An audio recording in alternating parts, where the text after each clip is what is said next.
Chris Leak, a man with a wild story. He had dominated the sport of football from a young age, then had his life crumble before his eyes. His story shows that you can have all the success in the world, then make you wonder, what happened?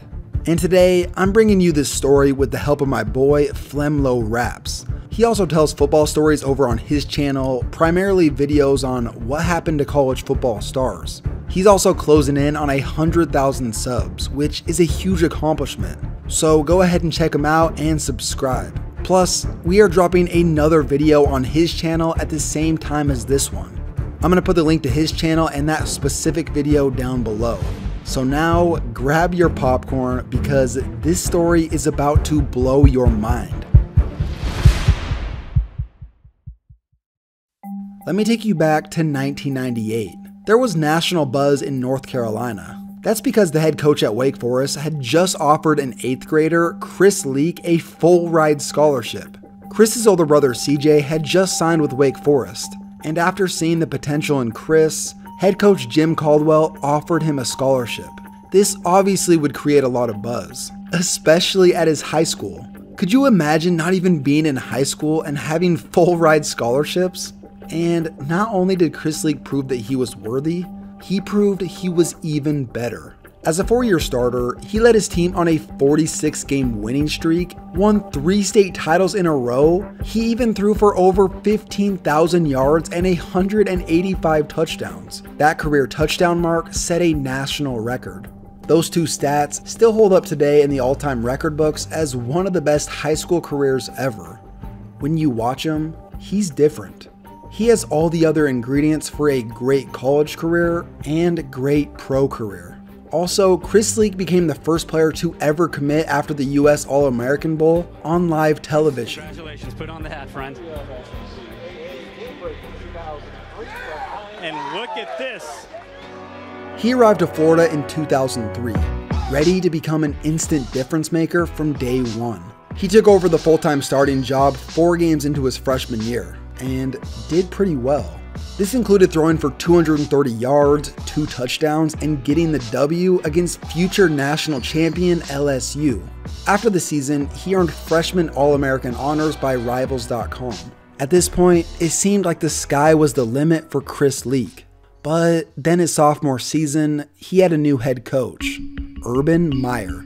If you know what Urban Meyer likes in a quarterback, Chris Leak wasn't a great fit. Leak was more of a pro-style 3-step drop and fire kind of quarterback, whereas Urban Meyer liked a more mobile, read option kind of quarterback.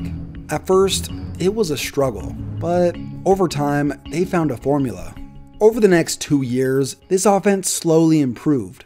But then going into Chris Leak's senior year, Urban Meyer was faced with a dilemma.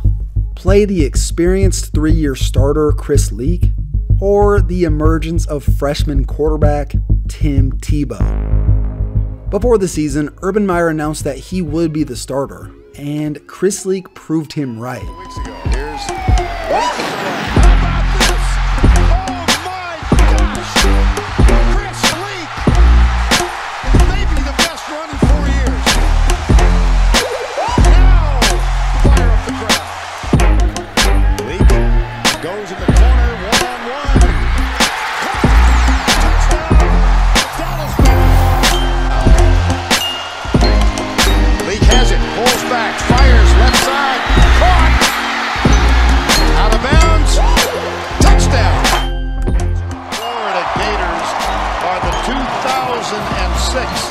Southeastern Conference champions. I think being able to play for a national title your senior year really is a great thing, and I just feel really blessed to be in this situation. And Lee out of shotgun throws, caught going down on Baker, touchdown Gators. For the second time in 100 years of football at the University of Florida, the Gators celebrate as national champions. After winning the national title, Chris Leak would also take home the game's MVP. The dude was a proven winner. He did it at the high school level and then did it again at the highest level of college football. he was a great college football player. He also was an incredible student, so the dude seemed destined for success, and that's when things slowly turned south.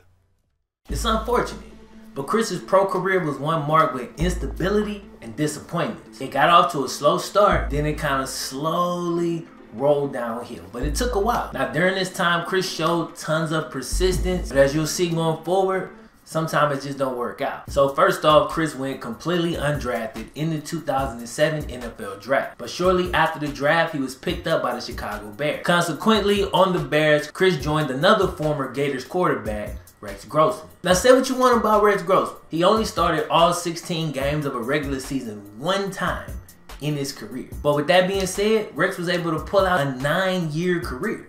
That's not bad. Our boy Chris wasn't even able to make it into the regular season. He only played in one preseason game before being cut. He actually didn't play that bad in that game. He threw for 88 yards, 1 touchdown, 1 pick, but it wasn't enough for the Bears to decide to allow him to stick around. And no offense to these guys, but it's not like there was a ton of quarterback talent on the roster. Rex Grossman, Kyle Orton, and Brian Griese. And if the rookie quarterback Chris Leak was able to show any promise that the Bears saw, I'm sure they would have went with him over one of those other guys. But it didn't happen. Chris ain't stopped there though. But after other NFL teams didn't show any interest, Chris decided to join a new league, the AAFL, that was the All-American Football League. In what seemed like a fortunate turn of events for Chris, the AAFL was trying to get off the ground in 2007. Chris was drafted into the league in the 6th round to Team Florida. In case you're curious, the AAFL was meant to be an alternative football league in the United States, but you had to be a college graduate in order to participate in the league. Seeing as how most of y'all have never heard of it, obviously it didn't work. First season was supposed to be in 2008. That season got pushed back to 2009, and when 2009 came, the league was dissolved before it ever was able to get off the ground. Obviously, leaving Chris jobless. At this point, it seemed like Chris just couldn't catch a break. His next move, the CFL. Canadian football. Went there, was a backup. But it's football and injuries happen, so when the starter went down,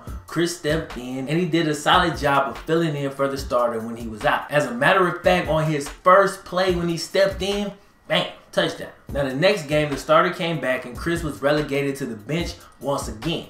That team went on to win the 2009 Grey Cup, which is basically the Super Bowl for the CFL. Now Chris changed teams in the offseason and finally got his first start on September 3rd, 2010. Unfortunately, Chris suffered from an injury. I know y'all like, damn, bro. 1 year later, Chris was completely out of the CFL. Again, this is one of the most persistent cats, bro. He joined the Arena Football League. And the Everybody Hates Chris trend just continued as he completely got hit with some politics, bro. Check this out. Chris joined a team called the Jacksonville Sharks. He joined that team because the starting quarterback from the previous season was moving on and gonna sign with another team. Chris came in, got the start, beasted out. 196 yards with 5 touchdowns in a 52-28 victory. You can't ask for much more. But following that game, it was announced that Chris's backup would be starting the next game. Now apparently that backup was already on the team the year before.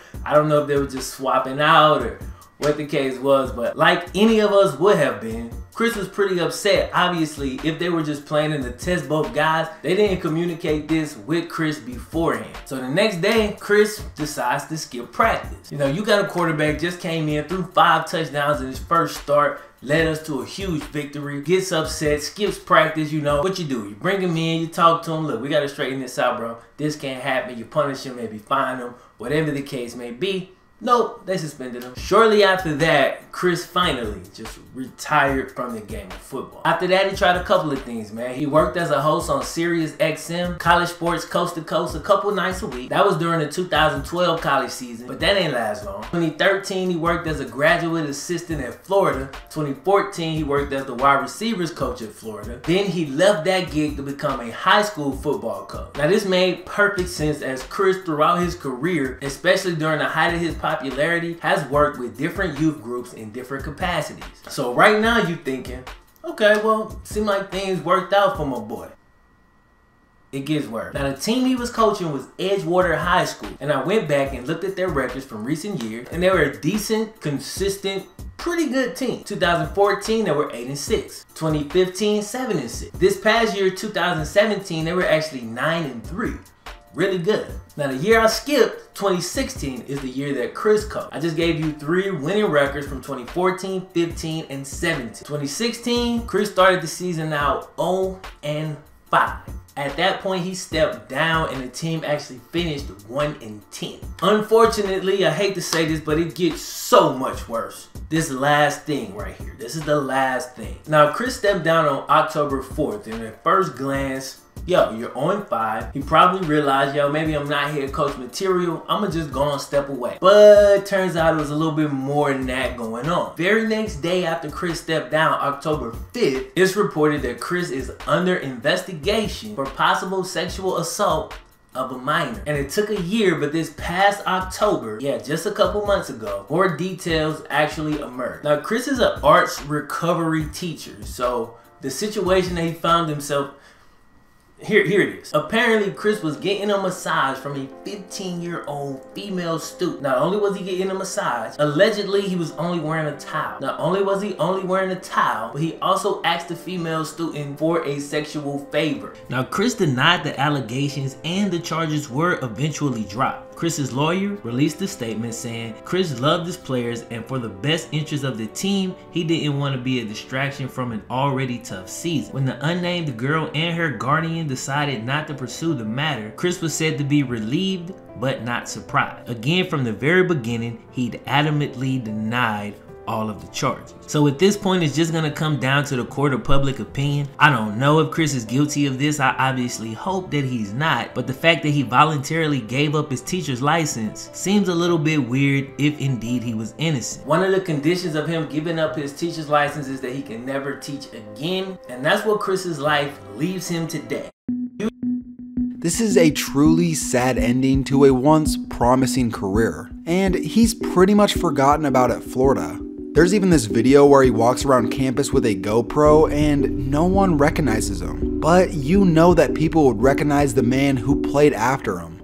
His college story shows that even when you've had great success, someone else will always take the limelight. You have never seen any player in the entire country play as hard as I will play the rest of the season, and you never see someone push the rest of the team as hard as I will push everybody the rest of the season, and you never see a team play harder than we will the rest of this season. God bless. Hey, let's go! Get in here! Let's go! Get in here right now! Get in here! Hey, we got 30 minutes for the rest of our lives! 30 minutes for the rest of our lives!